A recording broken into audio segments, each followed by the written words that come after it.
दौर में अब जो हम सीन देख रहे हैं कि एक वेडिंग इंडस्ट्री फ्लरिश कर रही है, बन रही है वो, लेकिन जब भी कोई इंडस्ट्री बनती है तो चैलेंजेस बहुत होते हैं, क्योंकि वो शायद प्रोफेशनलिज्म नहीं आ पाता है जो एज अ प्लानर आप एक्सपेक्ट करते हो, वेंडर से भी करते हो, कई बार वेन्यूज़ और इन सब चीज़ों से करते हैं, क्योंकि सभी लोग अभी एक लर्निंग फेज में हैं। ऐसी कोई इंडस्ट्री एग्जिस्ट करती नहीं थी लेकिन अब बन रही है। तो एज अ प्लानर क्या वो चैलेंजेस हर साइड से आपको फेस करने होते हैं, चाहे वो आपके क्लाइंट साइड से हो, क्योंकि उनके लिए भी एक नया है, क्योंकि उनके लिए भी एक लाइफ टाइम इवेंट है, तो पहली बार हो रहा है, उन्हें भी ज़्यादा कुछ पता नहीं होता है। सेकंड, जब वेंडर साइड से हम बात करते हैं तो वेडिंग सीज़न ही ऐसा होता है कि भाई 2 महीने में सबको कमाना है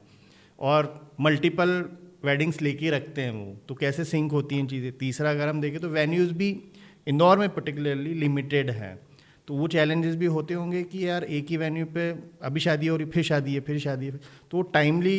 एग्जीक्यूशन कई बार नहीं हो पाता है। तो डिफरेंट डिफरेंट फील्ड्स के क्या क्या challenges as a dev, as a wedding planner face करते हो आप दिन भर में? राइट, आपने बहुत सही क्वेश्चन किया है, बिकॉज़ ये फील्ड ही बहुत चैलेंजेस से भरी हुई है। तो जैसे हम कोई वेडिंग करते हैं तो वी मेक श्योर कि जो हमारे वेंडर्स हैं वो काफ़ी एक्सपीरियंस्ड हों और रिनाउंड वेंडर्स के साथ में ही हम लोग काम करते हैं। ओके। कई बार होता है कि क्योंकि कंपटीशन काफ़ी होता है, हर फील्ड में होता है, तो उसको लेके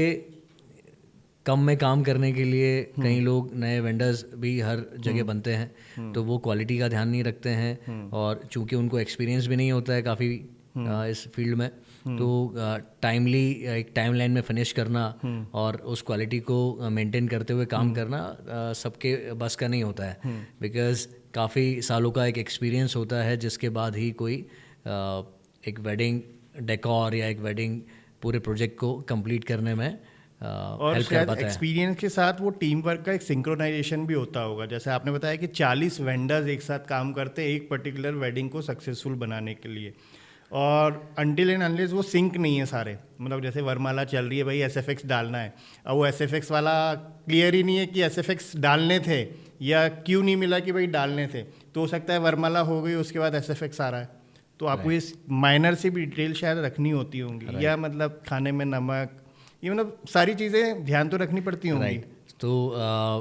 आपके क्वेश्चन का मैं आंसर देना चाहता हूँ कि when we do a wedding, हमारी जो एक पूरी 15-20 इवेंट मैनेजर्स की पूरी टीम काम करती है, तो उस वेडिंग में अलग अलग डिपार्टमेंट्स होते हैं। तो वो पर्टिकुलर डिपार्टमेंट को मैनेज करने के लिए वो एक टीम काम करती है जो कि उस प्रॉपर डिटेलिंग के साथ में उस टाइमलाइन को ध्यान में रखते हुए हम लोग वेडिंग के सारी चीज़ें लाइन अप करके और उसको कंप्लीट करते हैं। तो फॉर एग्जांपल F&B में हमारी एक टीम होती है जो कि क्लाइंट ने तो एक कैटर के साथ में डील कर ली है कि उनको ये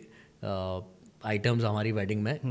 रखने हैं, बट क्या वो सही आइटम्स हैं जो आपकी बात हुई थी, क्या वो गरम सर्व हो रहे हैं, क्या उसका फूड टेस्टिंग हुआ है,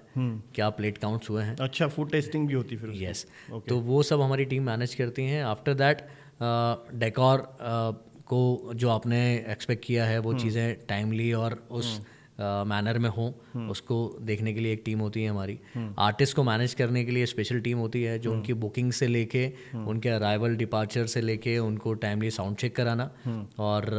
उनको वेन्यू पे ला के और वापस अपने पर्सपेक्टिव वेन्यू पे छोड़ना, ये पूरा मैनेज करती हैं।